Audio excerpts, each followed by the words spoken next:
دہشت گرد ایک ایسے نوجوان کی داستان جس سے بچپن میں جائیداد، عیش و آرام، اپنوں کا پیار، رشتے چھین لیے گئے۔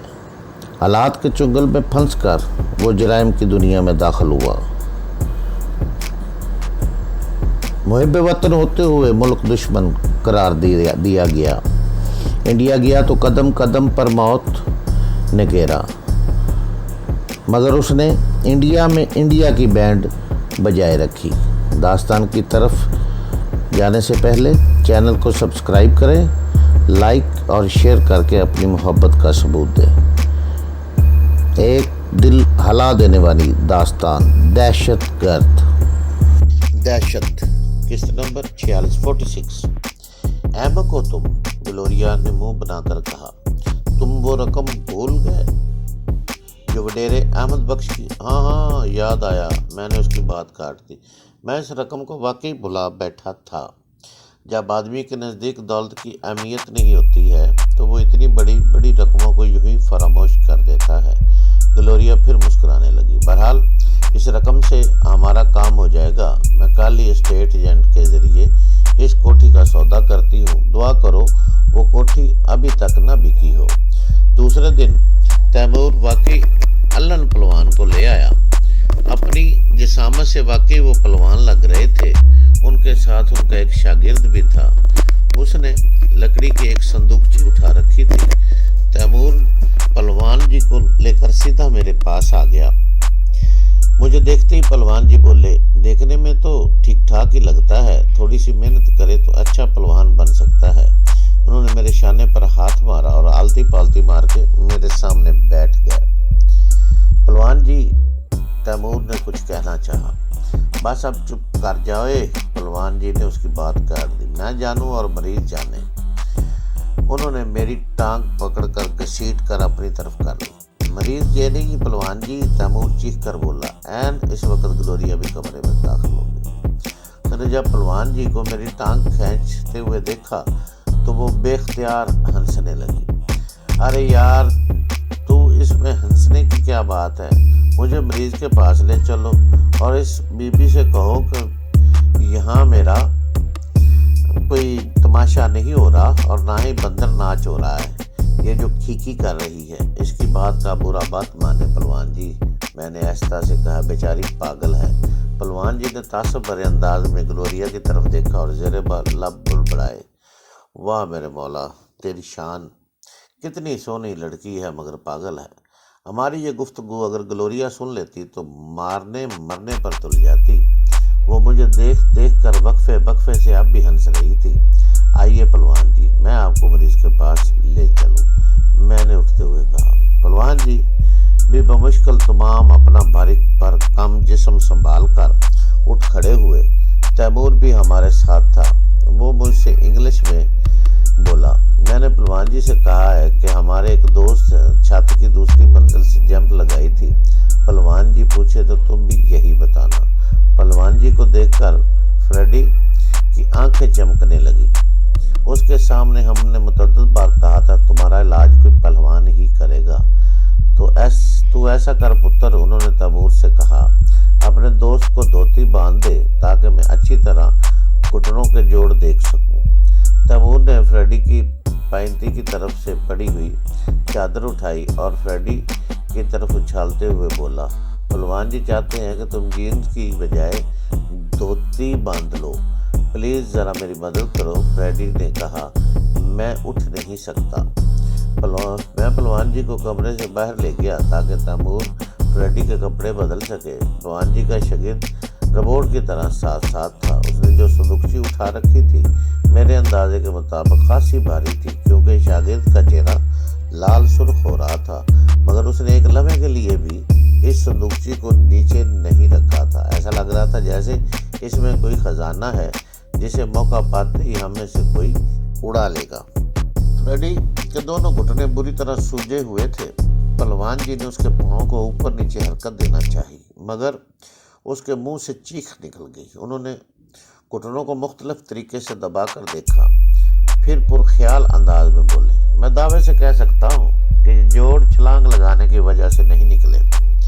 پھر وہ فریڈی سے مخاطب ہوئے، تو بتا پتر یہ کیسے ہوا؟ میرا خیال ہے کہ کسی پلوان سے تیری لڑائی ہو گئی ہے، اس نے غصے میں آ کر تیرے پاؤں ہی نکارا کر دی ہے۔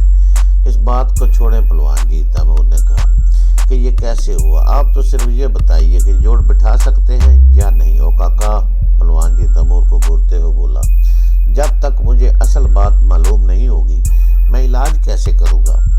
اگر اس نے چھت سے چھلانگ لگائی ہے تو جوڑ بٹھانے کے لیے مجھے اس کے پیر کھینچنا پڑیں گے۔ اگر کسی سے لڑائی کے دوران اس کے جوڑ نکلے ہیں تو پاؤں کھینچنے سے اسے فائدہ کے بجائے نقصان ہوگا۔ میری بات سمجھ رہے ہو نا؟ آخری جملہ انہوں نے فریڈی سے مخاطب ہو کر کہا تھا۔ اس بیچارے کو اردو کب آتی تھی؟ وہ ہنکوں کی طرح اس کا منہ تکنے لگا۔ یہ اردو نہیں سمجھتا پلوان جی، تیمور نے پھر تفصیل سے بات پلوان جی کو بتائی کہ مریض کی حالت کیسے ہوئی ہے۔ اس میں وہ اپنا ذکر سرے سے ہی گول کر گیا۔ اوئے فکے، پلوان جی شاگرد سے مخاطب ہوئے، اب صندوقچی رکھ دے، کوئی لے کے نہیں بھاگے گا اسے۔ شاگرد تو پہلے ہی اس عذاب سے چھٹکارا پانے کے چکر میں تھا، اس نے جلدی سے وہ صندوقچی سر سے نیچے اتار کر رکھ لی۔ پہلوان جی نے صندوقچی کھولتے ہوئے کہا، پہلے تو میں دونوں گھٹنوں کا ورم اتاروں گا، اس کے بعد ہی جوڑ بیٹھ سکیں گے۔ انہوں نے ایک ڈبہ کھول کر اس میں سے مرم کی شکل کی کوئی چیز نکالی اور فریڈی کے گھٹنوں پر مال دی۔ گھٹنوں پر لیپ کرنے کے بعد پہلوان جی اٹھتے ہوئے بولے، کل پھر آؤں گا، کل تک اللہ نے چاہا تو سب ورم اتر جائے گا، پھر میں جوڑ بٹھا دوں گا، کوئی پریشانی کی بات نہیں ہے۔ انہوں نے وہ ڈبہ تیمور کے حوالے کر دیا جس میں وہ مرم نواز چیز تھی۔ دن میں 3 دفعہ گھٹنوں پہ اور جوڑوں کی پچھلی طرف اس کا لیپ کر دینا۔ یہ کہہ کر انہوں نے اپنے روبوٹ شاگرد کو اشارہ کیا، اس نے چپٹ کر صندوقچی اٹھا لی۔ تیمور انہیں چھوڑنے باہر چلا گیا۔ میں نے فریڈی سے پوچھا، اب تم کیسا محسوس کر رہے ہو؟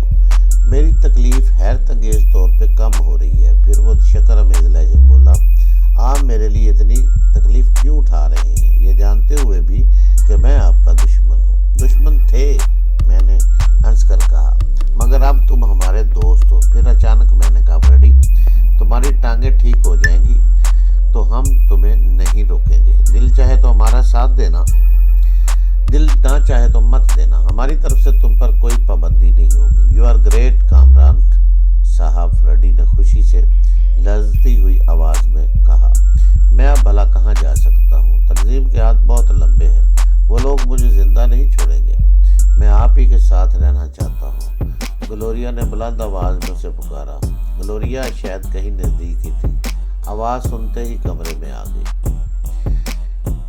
جب سے اس نے جینز شرٹ کی بجائے ساری پہنی تھی، اس کی شخصیت میں، اس کی چال میں ایک عجیب سا وقار پیدا ہو گیا تھا۔ میں نے اس سے کہا، فریڈی ہمارے ساتھ شامل ہونا چاہتا ہے، کیا خیال ہے اسے بھی اس کوٹی کی تفصیلات سے آگاہ کر دیا جائے؟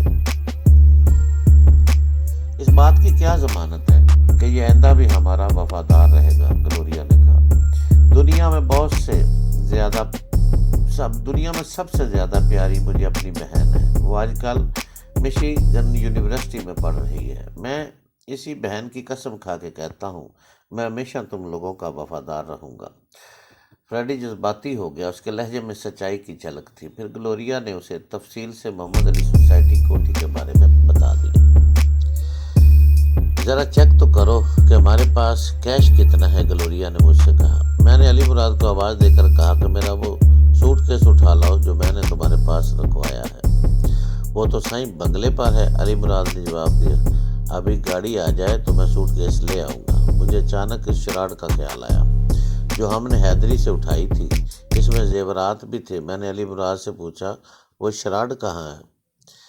وہ یہی گراج میں موجود ہے، کیا میں وہ گاڑی لے جاؤں؟ ایسی غلطی بھول کر بھی نہ کرنا، میں نے کہا۔ اس گاڑی کی رپورٹ درج ہو چکی ہوگی۔ وہ خاتون اگر کچھ زیادہ ہی بارسوخ ہوئی تو پولیس تندہی سے شراڑ کو تلاش کر رہی ہوگی۔ معاملہ صرف گاڑی کا نہیں ہے بلکہ لاکھوں روپے مالیت کے زیورات کا بھی ہے۔ تیمور آ جائے تو میں گاڑی اور زیورات مالکن تک پہنچانے کا بندوبست کرتا ہوں۔ تیمور کی واپسی 1 گھنٹے بعد ہوئی۔ اس کے آتے ہی میں نے علی مراد کو سوٹ کیس کے لیے روانہ کر دیا۔ پھر میں نے تیمور سے کہا، میرے ذہن سے نکل گیا تھا اور تم نے بھی یاد نہیں دلایا کہ وہ شراڑ واپس بھی